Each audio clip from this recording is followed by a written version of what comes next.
Welcome everybody to another exciting and educational YouTube video by your boy Tip Top 360 right here. Maybe I shouldn't be the one to say they're exciting or educational. Also, my voice is going out, so the exciting will probably be there, but the educational, we'll think about it. Where I'm going to teach you how to take that device is probably in everybody's pocket. Yes, I'm talking about a smartphone. That's right, we're going to be talking about how to turn that piece of machine that probably takes up more of your life than you even know, seriously, they will probably rule the world someday, into a device that could possibly even make you some cash, or at least will be able to help you capture some awesome family moments. We're going to break it down into 3 different categories for you. It'll be technological specs, helpful/needed accessories, and application. Just a reminder, if we make it through all of this and you still have questions, I do stream on Twitch every Wednesday, Thursday, and Friday. Link will be in the description below. Also, the link to our Discord will be down there, so you'll be able to check it out, chat with us, and I'll be able to help you out as much as possible. Now let's roll that intro and get started.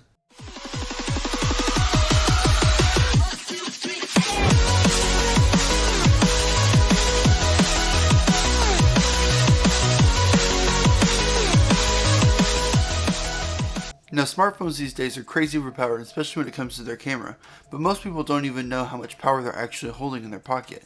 Now, you might be thinking, oh, well, my phone's 5 years old. There's no way I could ever make it work. Well, why don't you comment down below what phone you have, and I bet the specs you're about to see on the screen will change your mind. Now, let me show you a comparison chart, and I'll show you the difference. The models we're going to be looking at here are the iPhone 6, the iPhone 8 Plus, and the iPhone 11. The years released were 2015, 2017, 2019, so they're all roughly about 2 to 3 years apart from each other. The max resolution on an iPhone 6, which isn't that bad, is a 1080p HD video recording at 30 frames per second or 60 frames per second. If you don't know what any of that means, I'll be describing it later in the video, so don't worry. The digital zoom is up to 3 times, so doesn't really mean much to me because I don't even really use the zoom on my current phone. I use a wide angle lens, which helps me establish the shot that I would like. No really interesting features that come with the iPhone 6, those kind of come in later, which makes sense because it's an older phone, but it doesn't mean it's not usable. It's very usable. 1080p at 60 frames is great. Then we'll move on to the iPhone 8 Plus, talking about its max video resolution is 4K video recording at 24 frames per second, 30 frames per second, and 60 frames per second. On the 8 Plus, we have a 2 times optical zoom in and a digital zoom of 6 times. Some of the interesting features we get on the 8 Plus that we don't have on the 6 are optical image stabilization for video. So what that means is it'll help stabilize the video a little bit even if you're a little shaky. Now on the iPhone 11 we also have a max resolution of 4K shooting at 24, 30, and 60 frames per second. We have a 2 times optical zoom out and a digital zoom of 3 times. What that means is that it actually has a wide angle lens on it, so it comes with 2 cameras. One does the regular zoom shot, the other one does an extra zoomed out wide angle shot. I choose to not use that other lens when I'm shooting videos like this, and I put a wide angle lens on the first camera. I think I like that shot better just for my room, but you can also pick that out as you move on. Now, interesting features on the iPhone 11, we also have optical image stabilization on this phone. We have extended dynamic range for video up to 30 frames per second, and it records audio and stereo. Now what that means, instead of recording 1 channel of audio for everything, it'll record 2 channels of audio and split the audio between left and right. I did all of our comparisons based on the iPhone because Android just has such a wide variety of phones, and I really feel like if you're really interested in doing this with an Android, you can go and find any video on YouTube and it'll help you compare which one's the best, is your camera good enough, what can it do, that kind of thing. As you can tell from the iPhone 6, which was released in 2015, if your 2015 phone can't shoot in 1080p, 60 frames or 30 frames at least, then you might not want to try this, but I think you'll be okay. Based on these comparisons, I think you understand that newer phones are obviously going to have way more features, but your 2015 phone will actually do just fine for starting off. So now that you know the specs, let's look at some accessories that I use or that you can use to really improve your video quality. So now I'm just going to do a quick breakdown of all of the accessories I'm using for this video and all the B-roll that you see.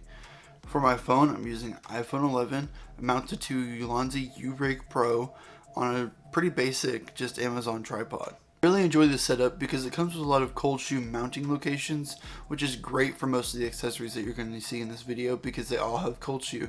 So I can literally mount my microphone and my lights straight to this mount. Plus, I love this mount because not only does it allow you to shoot like this, it allows you to shoot like this, which means that now you can use it for Facebook Live, Instagram Live, TikTok, really anything that you need vertically mounted stuff for, and still use all of your accessories that you have. The most important thing to think about after you figure out your camera and your tripod situation is your audio and lighting. For audio, I'm using a Trackstar shotgun interview mic, and I really enjoy this because it brings more dynamic range to my voice, and it allows to get rid of some of that echoing that you get if you record it straight to the iPhone.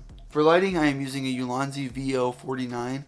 It's just a small LED light that has a lot of output and really is impressive for its size. All of these add-ons, including the wide-angle lens, equal to about $150.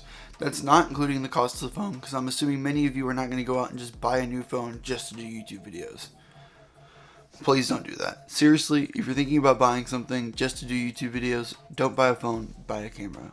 Duh. There are many more accessories out there that you can buy for your phone to help your video quality, and I'll be making future videos on those accessories, so make sure to go down, hit the subscribe button so you don't miss out on any of that. I also have links to all of these products down in the description below, so if you were interested in any of these, make sure to go click on those links and help us out. Appreciate it. Now let's talk about what to do with your phone to make a full YouTube video. Now I'm going to be covering some of the basics here, but if you want a full tutorial on how to create a video from start to finish on your phone, make sure to go check out this video up here. They do an amazing job of breaking it down, showing you what to do, and it's just honestly a good video. But beginning with the basics, we're going to start by choosing your resolution and frame rate. I know on the iPhones it's a feature where you can change the resolution and frame rate of your video.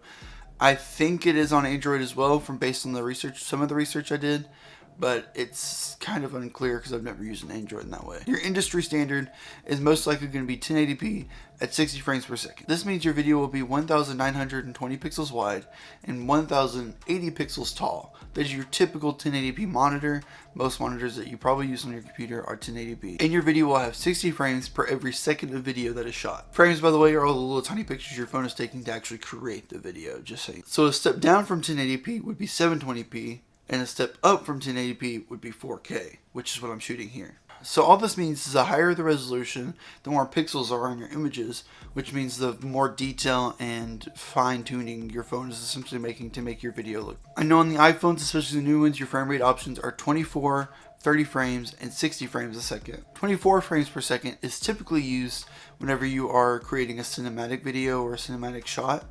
30 frames per second is what I would typically use for my A-roll or the talking heads, which you're seeing right now. And then you have 60 frames per second. This is good for whenever you're wanting to slow a video down. If you're taking a video like rotating around something, then you can slow it down because it has more frames, so it won't look as choppy. You'll notice if you do that to a 30 frames per second video and a 60 frame per second video, it just doesn't quite work out the same. If you can, I recommend you record your videos in 4K at 30 frames per second or 60 frames per second, depending on if you're doing that action shot that you want to slow down later in post. Now let's talk about a question that most of you are probably asking. Do I use the front-facing camera or do I use the rear-facing camera? Let me tell you, use your rear-facing camera. It's much better quality. Now some of you are probably wondering, how am I supposed to know what I'm recording if I can't see it? And the trick is to start with your phone front-facing, look at your shot, see if you like it. If you do, flip your camera back over and use the rear-facing lens because it's just so much better. Now like I said earlier, the audio is pretty plug and play, so I'm not going to go in depth with how you can get that set up. It's just literally plug it into your phone and it should start recording using that device. One of the things I do want to talk about is lighting and background. As you can see here, I have a couple of different lights that I've created myself. I also have my streaming rig on, so you guys get a kind of a glimpse into my streaming life and what I do just in general. And I think it helps. You create a background, create a space and an experience for your viewers that are going to show them a little bit of who you are and also create a professional look and atmosphere for your video. I'll also be doing a video later on about how to spice up your background with creating lights for super budget, and it's really easy, so make sure again to subscribe because you don't want to miss out on all that content. These are just a few of many tips that are out there, and you can go check those out all over YouTube depending on what phone you have. It's really easy. There's plenty of them out there, so make sure to go check them out. That's going to be it for today's video, guys and gals, so make sure to bop that like button if you really got any information out of it, and share it with your friends if you just enjoyed the content in general. Also, just a reminder, if you have any questions, go down to the comments below, type your question out, send it to me. I'll make sure to respond as quick as possible. Or if you want an even quicker response, come over to Twitch while we're live and hang out there, or come to Discord because I'm always looking at those two sources. Until next time, everybody, I will see you around the circle, and don't forget, who's your daddy?